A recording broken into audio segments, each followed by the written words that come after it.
વાળ કરવા છે એવા છૂટ છે. બીપીએલ ન બનાવવું, પપ્પાના પૈસે કોઈ દિવસ લેર નહીં કરવાની. આત્મનિર્ભર ભારત.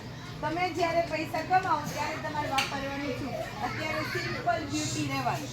ઓકે. હવે એક વાત, હોમવર્ક તમારું હું માનું ત્યાં સુધી વધુમાં વધુ 2 કલાકમાં પૂરું થઈ જાય. હા કે ના? આમાંથી જે હોમવર્ક ડેઈલી કરે છે એ યાદ કરો તો 2 કલાકથી ઉપર હોમવર્ક થાય છે. રિટર્ન હોમવર્ક ક્યારે 2 કલાક ઉપર થાય છે? તો પછી તમારે ઘરે 2 વાગ્યાથી બેસો તો રાત્રે 11 વાગે તો અમારે શું સમજવાનું? ફેવિસ્ટિકમાં છો તમે બધા?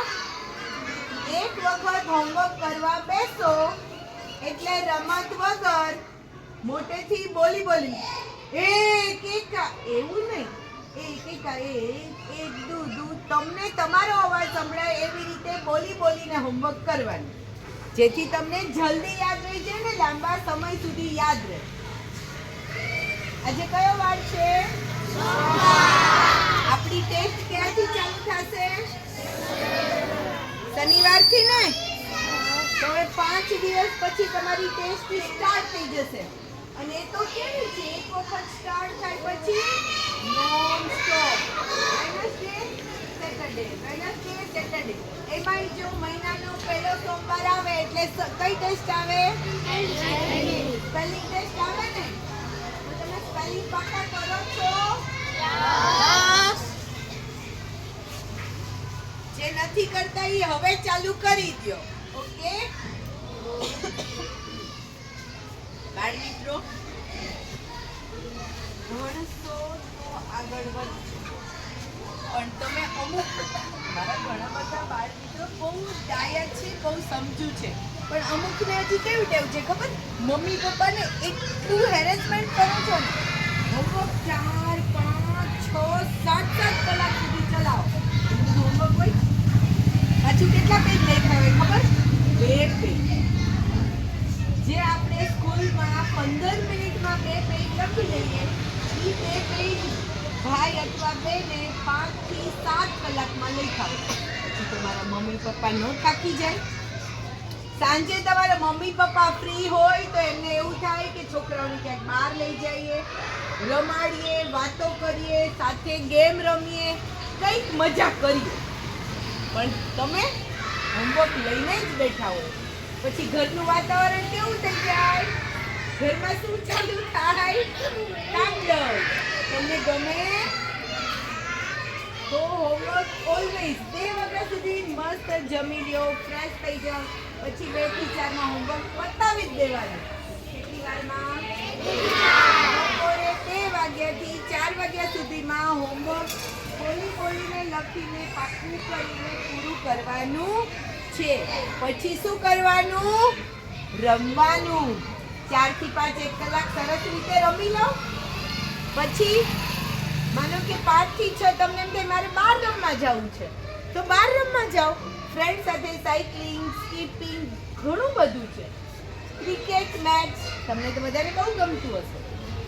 શિયાળો છે તો 6 વાગે થઈ જાય અંધારું, થોડું અંધારું થઈ જાય અને ઠંડી લાગે. 6 વાગે ઘરે આવી ફ્રેશ થઈ અને ટેસ્ટની તૈયારી કરો, ગણિતના દાખલા ગણો, ઇંગ્લિશના સ્પેલિંગ પાકા કરો. પણ 6 થી 8 હંમેશા વાંચીને, દાખલા ગણીને પાકું કરવાનું છે. વાંચીને કરો, લખીને કરો, દાખલા ગણીને કરો, પણ 6 થી 8 તમારે શું કરવાનું? પાકું કરો. પછી 8 વાગ્યાથી 10 વાગ્યા સુધી કરો તમારા દાદા દાદી, મમ્મી પપ્પાની હેલ્પ કરો, દાદા દાદીની થોડી સેવા કરો. સેવા કરે એને મેવા મળે. તો આપણા મમ્મી પપ્પા, દાદા દાદીની સેવા કરવી જોઈએ ને. તમે જેન્યુઅલ બનશો તો ઘરનું વાતાવરણ શાંત મંદિર જેવું બનશે. અને તમે જ સરખા નહીં આલો એટલે ઘરમાં શું ચાલુ થાય? તમને ગમે? પછી અગન વર્ષા ક્યાં ગાલ ઉપર આવે કે પીઠ ઉપર? હા, તમને મજા આવે? તો પછી જેમાં મજા નથી આવતી એવું કામ કરાય? મહેરબાની કરી વ્યવસ્થિત રીતે બોલીને હોમવર્ક પૂરું કરી લેવાનું ફટાફટ. હોમવર્ક કરતી વખતે રમત નહીં કરવાની, ઇતર પ્રવૃત્તિ નહીં કરવાની. એક વખત શાંતિથી હોમવર્ક પૂરું થઈ જાય પછી તમારી મમ્મી તમને કાંઈ કહે છે?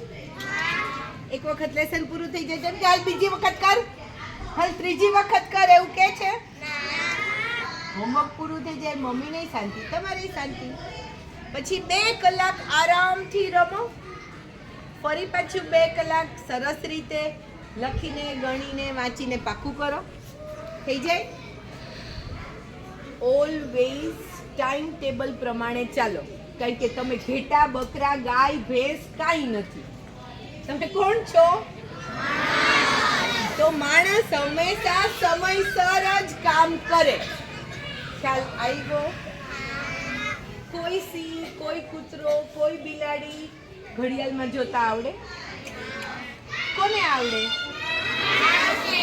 માણસને. એટલે તમને આવડે ને? હા. તો ઘડિયાળ જોતા ભગવાને એટલે બુદ્ધિ એવી આપી છે કે ઘડિયાળના કાંટે તમે કામ કરો. તો રમવા જાય તો સાંજ સુધી ખબર ના પડે કે અમારે ઘરે જવાનું. પછી શું થાય બેટા? ઘરે તાંડવ થાય, મજા આવે નહીં. તો બેટર દેન રમી લ્યો. રમવાની લિમિટ હોય, ભણવાની લિમિટ હોય, ઈ નક્કી. મેં તમને કોઈને એવું કીધું કે લેવાના પહેલા જ બેસી જાઓ, ઘરે જઈને ફટાફટ હોમવર્ક કરી લો? નહીં, ક્યારેય નહીં કરવાનું. અહીંયાથી ઘરે જાઓ એટલે મસ્ત નાઈ ધોઈ ફ્રેશ થઈ જાઓ, કપડાં બપડા ચેન્જ કરી લ્યો, મસ્ત શાંતિથી જમી લ્યો. જમ્યા પછી 15-20 મિનિટ હળવું ચાલો, રમો, જે તમને ગમે છે એ કરો. એક્ઝેક્ટ 2 વાગે હોમવર્ક કરવા બેસી જાઓ. 4 તો વાગશે નહીં. ઓલમોસ્ટ 3-3:30 સુધીમાં હોમવર્ક પૂરું થઈ જાય. થોડી દાખલાની પ્રેક્ટિસ કરો. 4 વાગે આપણે બાપુ નવરા. 4 થી 6 રમવાનું અને 6 થી 8 ફરીથી પાછું હોમવર્ક. હોમવર્ક તો પૂરું કરી લીધું, પાક્કું કરવાનું. જે RL રીડ એન્ડ લર્ન હોય ને એને પાક્કું કરવાનું. Okay friend? બીજી વાત, 2 બદામ, 2 અખરોટ, 2 કિસમિસ. શું ખાવાનું અત્યારે તો કેટલા મસ્ત સ્ટ્રોબેરી, કીવી, પછી પેલા લાલ લાલ શું આવે છે? હા, ડ્રેગન ફ્રૂટ. એ બી બહુ સારું. ભલે ટેસ્ટ નથી પણ બેસ્ટ તો છે ને હેલ્થ માટે. તો હેલ્થ જોઈએ છીએ ને? મર્સિડીઝ ગાડી હશે એમાં ઓક્સિજનનો બાટલો લઈને જવું પડશે તો ગમશે? તો હેલ્થ પહેલા સાચવશું? પાક્કું? Okay, thank you.